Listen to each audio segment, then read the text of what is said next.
दोस्तों, हमारा जीवन केवल एक ही चीज पर झूलता रहता है और वह है हमारी सांसें। दिन भर में हम हजारों चीजें देखते हैं, सुनते हैं, छोटी मोटी चीजों को पकड़ते भी हैं और उस पर विचार भी करते हैं। विचार भी ऐसे जो हमें चिंता में डाल देते हैं, दुविधा में डाल देते हैं, हमारे लिए समस्याएं खड़ी कर देते हैं। परंतु हम जो नहीं पकड़ पाते वह है हमारी सांसें। और इस पर न ध्यान देने का कारण यह है कि यह सांसें खुद ब खुद चल रही है। देखिए, हमें हमारी सांसों का एहसास तब होता है जब हम अंतिम क्षण में होते हैं। उस समय हमारी एक एक सांस कीमती हो जाती है, क्योंकि उस वक्त हमारी सांसें गिनती के रह जाती है और वह आखिरी सांस जो हम भीतर लेते हैं और उसके बाद उसे बाहर छोड़ते हैं। इसके बाद न तो कोई सांस आती है और न ही कोई सांस बाहर जाती है। इसलिए मनुष्य के जीवन में सांस का विज्ञान बहुत जरूरी है, बहुत खास है। सबसे पहले महात्मा बुद्ध ने इसके विज्ञान को समझा था। उसके बाद उन्होंने अपने सभी शिष्यों को इस विज्ञान के बारे में बताया था, उपदेश दिया था। इसी उपदेश को आज हम कहानी के माध्यम से आपको समझाएंगे। वीडियो को आखिरी तक देखना, कमेंट में नमोः बुद्धाय जरूर लिखना और वीडियो को लाइक जरूर करना। एक दिन की बात है, महात्मा बुद्ध और आनंद एक वृक्ष की छाया तले बैठे हुए थे। तभी आनंद बुद्ध से कहते हैं कि हे बुद्ध, आप हमेशा सांसों पर ध्यान देने के लिए कहते हैं, लेकिन सांसों पर इतना ध्यान देना जरूरी क्यों है? क्या सांसों के अलावा इस संसार में कुछ नहीं है जो हम देख रहे हैं, सुन रहे हैं? क्या हम उन पर ध्यान केंद्रित नहीं कर सकते? हमारे भीतर जो धड़कनें हैं, क्या हम उस पर ध्यान नहीं दे सकते? तब महात्मा बुद्ध आनंद के इस प्रश्न पर मुस्कुराते हुए उत्तर देते हुए कहते हैं कि भंते, ध्यान तो हम किसी भी चीज पर दे सकते हैं, लेकिन हर समय हर चीज उपलब्ध नहीं रहती है। वही दूसरी तरफ हमारी सांसें जो हमें जन्म से ही मिल जाती हैं और मृत्यु तक हमारे साथ ही रहती है। फिर चाहे हमारे जीवन में किसी भी प्रकार की परिस्थितियां क्यों न आन पड़े, चाहे कितनी भी दुविधा क्यों ना हो, कितनी पीड़ा, कितनी भी समस्या क्यों ना हो, हमारी सांसें हमारा साथ नहीं छोड़ती है। हर परिस्थिति में हमारे साथ रहती है। एक हमारी सांस ही तो है जो हमारे भीतर यानी कि हमारे अंतर्मन से जुड़ी होती है, और बाकी ऐसी कोई भी चीज नहीं जो हमारे अंतर्मन से जुड़ पाए। तब आनंद कहते हैं कि हे बुद्ध, आप कहते हैं कि हमारी सांसें हमारे अंतर्मन से जुड़ी हुई है, लेकिन वह किस प्रकार? तब बुद्ध उत्तर देते हुए आनंद से कहते हैं कि भंते, जब तुम क्रोधित होते हो तो तुम्हारी सांसें तेज चलने लगती है। वहीं जब तुम आनंद से परिपूर्ण होते हो तब तुम खुश महसूस करते हो। उस समय तुम्हारी सांसें मध्यम या फिर धीमी चल रही होती है और तुम्हारी सांसें पहले से ही शांत हो जाती है। जब तुम सोते हो तब तुम्हारी सांसें अलग प्रकार से चलती है और जब तुम जगते हो तब तुम्हारी सांसें अलग प्रकार से चलती है। इसी प्रकार से जब हमारा शरीर, हमारा अंतर्मन किसी प्रकार की भावना प्रकट करना चाहता है, तब हमारी सांसें अलग अलग प्रकार से चलती हैं और इन सब भावना के प्रकट होने से पहले ही हमारी सांसों में परिवर्तन देखने को मिल जाता है। हमारी सांसों से हमारे भीतर आने वाले उन विचारों के बारे में पहले ही पता चल जाता है, जिसे देखकर कोई साधारण सा मनुष्य भी जान जाता है कि आपके भीतर किस प्रकार की भावना चल रही है और किस तरह के विचार चल रहे हैं। इसीलिए मैं कह रहा हूं कि हमारी सांसें अंतर्मन से जुड़ी हुई है और इसे कोई साधारण सा मनुष्य भी देख और समझ सकता है। हमारी सांसें ही हमारे जीवन का आधार है। इस पर आनंद कहते हैं कि हे बुद्ध, आप कह रहे हैं कि हमारी सांसें ही हमारे जीवन का आधार है, लेकिन क्या आपने कभी इस तरह से देखने की कोशिश की कि यदि हम भोजन न करें, पानी न पिए, तो क्या हमारी मृत्यु नहीं हो जाएगी? क्या वह हमारे जीवन का आधार नहीं है? आनंद के इस प्रश्न पर महात्मा बुद्ध मुस्कुराने लगते हैं और कहते हैं, आनंद पानी के बिना जब अपने प्राण त्याग रहे होंगे तो जो तुम्हें सबसे आखिर में छोड़ेगी वह है तुम्हारी सांसें। वहीं पर जब भोजन के कारण तुम्हारी मृत्यु हो रही होगी तो सबसे आखिर में जो तुम्हें छोड़ेगी वह भी तुम्हारी सांसें ही होगी। इस दुनिया में मिला हुआ सब कुछ तुम्हारा पहले ही साथ छोड़ देगा, लेकिन आखिर तक जो तुम्हारे साथ चलती है और आखिर में जो तुम्हारा साथ छोड़ती है वह है तुम्हारी सांसें। हमारी सांसें हमारी हर भावना से जुड़ी हुई होती है और हम सब अपने जीवन में हर प्रकार की चीजों पर विचार करते हैं, हर प्रकार की चीजों को देखते हैं, समझते हैं, लेकिन कभी भी अपनी सांसों पर ध्यान केंद्रित नहीं करते और न ही उस पर विचार करते हैं और न ही उसे पकड़ने की कोशिश करते हैं। महात्मा बुद्ध आगे आनंद से कहते हैं कि आनंद जिस प्रकार हम सांसें ले रहे हैं उसी प्रकार यह ब्रह्मांड भी सांसें ले रहा है। क्या तुमने कभी यह महसूस किया है कि जब रात्रि में तुम सोते समय अकेले होते हो, एकांत में होते हो और वहां पर दूसरा कोई और नहीं होता, तब सारा ध्यान तुम्हारा उस वक्त सांसों पर होता है। तब तुम उस वक्त अपनी सांसों की आवाज साफ सुन सकते हो। हाँ, यह बात अलग है कि तुमने अपनी सांसों की आवाज कई दफा सुनी होगी। जब तुम छोटे बच्चे रहे होंगे तब भी तुमने अपनी सांसों की आवाज जरूर सुनी होगी, क्योंकि हर बच्चा अपने बचपन में अपनी सांसों की आवाज जरूर सुनता है। जिस प्रकार तुम्हारी सांस है, तुम्हारी सांसों की आवाज है, ठीक उसी प्रकार की आवाज ब्रह्मांड में भी गुजती है। जब हम ध्यान में होते हैं तो चारों तरफ एक अजीब सा सन्नाटा होता है और हमें एक अजीब सी आवाज सुनाई देती है और ये आवाज बिल्कुल हमारी सांसों की तरह ही होती है। तब आनंद महात्मा बुद्ध से कहते हैं कि हे बुद्ध, आप कहते कि ध्यान में हम अपनी सांसों की आवाज को सुन सकते हैं और यह ब्रह्मांड भी सांस ले रहा है और इन सांसों की आवाज भी बिल्कुल हमारी सांसों की तरह ही है। लेकिन मैंने तो कभी ध्यान में यह महसूस नहीं किया और न ही मैंने कभी ध्यान में अपनी सांसों की आवाज को सुना है। इस पर महात्मा बुद्ध कहते हैं कि आनंद, तुम्हें और भी गहन ध्यान में उतरना होगा, तभी तुम अपनी सांसों की आवाज को सुन सकते हो। यह ब्रह्मांड जो सांसें ले रहा है उसकी आवाज से खुद को जोड़ पाओगे। हम अपनी सांसों के जरिए ही इस ब्रह्मांड से जुड़ पाते हैं और इसके लिए तुम्हें और भी गहरे ध्यान में उतरना होगा, तभी तुम इन सांसों की आवाज को सुन सकते हो, इन्हें महसूस कर सकते हो। आगे आनंद बुद्ध से कहते हैं, हे बुद्ध, परंतु कई लोग मुझसे यह कहते रहते हैं कि अपनी सांसों पर ध्यान दे। मतलब क्या करें? सांसों पर ध्यान देने के लिए क्या किया जाता है?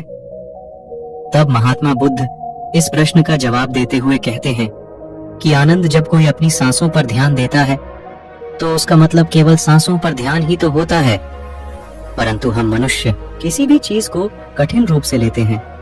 हम किसी भी चीज को सरलता से नहीं लेते, इसलिए हम सरल से सरल चीजों को कठिन बना देते हैं। क्या सांसों पर ध्यान देना इतना मुश्किल? हमारी सांसें तो स्वयं चल रही है, बस आपको उस पर ध्यान ही तो केंद्रित करना है। वो जैसे भी चल रही है उसे चलने दी, बस अपना ध्यान अपनी सांस पर लगाओ। वो कब अंदर जा रही है, कब बाहर आ रही है, बस इतना ही तो करना है। आपके ध्यान के केंद्र में वहां भी सांसें ही होनी चाहिए। यदि वास्तविकता देखी जाए तो यह भी सत्य है कि हमारे पूरे जीवन काल में हमारी सांसें ही हमारे केंद्र में होती हैं। इन सांसों के इर्द गिर्द अर्थात इसके चारों ओर ही सब कुछ चलता रहता है।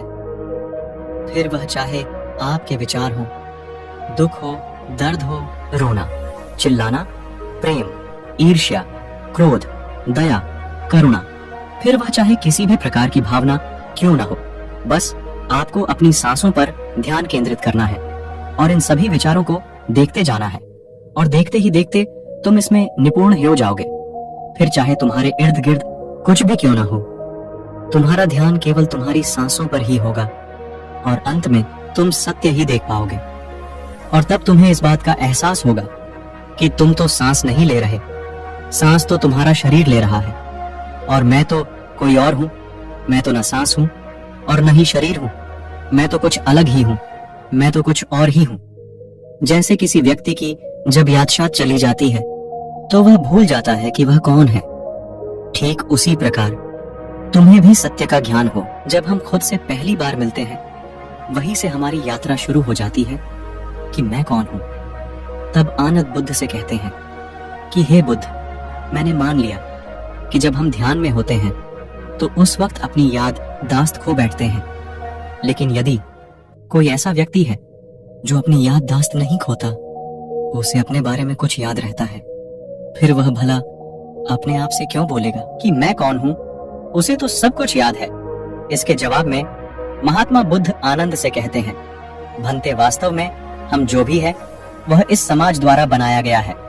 हमारा नाम, हमारा धर्म, हमारी परिभाषा, हमारे सोचने और समझने का तरीका भी हमारे समाज द्वारा ही दिया गया है, और यह सब जोड़कर ही हमारी पहचान बनती है, और हम जीवन काल तक इसे ही अपनी पहचान मानते हैं। लेकिन जैसे जैसे हम अपनी सांसों से जुड़ते चले जाते हैं, वैसे वैसे ही हम अपने भीतर मुड़ते जाते हैं, अपने अंतर तक पहुंचते हैं और अपने शरीर से दूर होने लगते हैं। इस समाज ने जो भी हमें सीख दी है, जो हमें समझ और विचार दिए हैं, उसके अनुसार हमारा शरीर ही हमारे लिए सब कुछ है।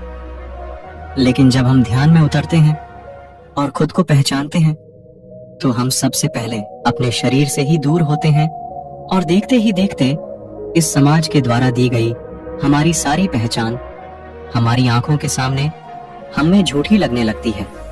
और जैसे जैसे हम इस झूठी पहचान से दूर होते जाते हैं, हमारे सामने एक प्रश्न खड़ा हो जाता है।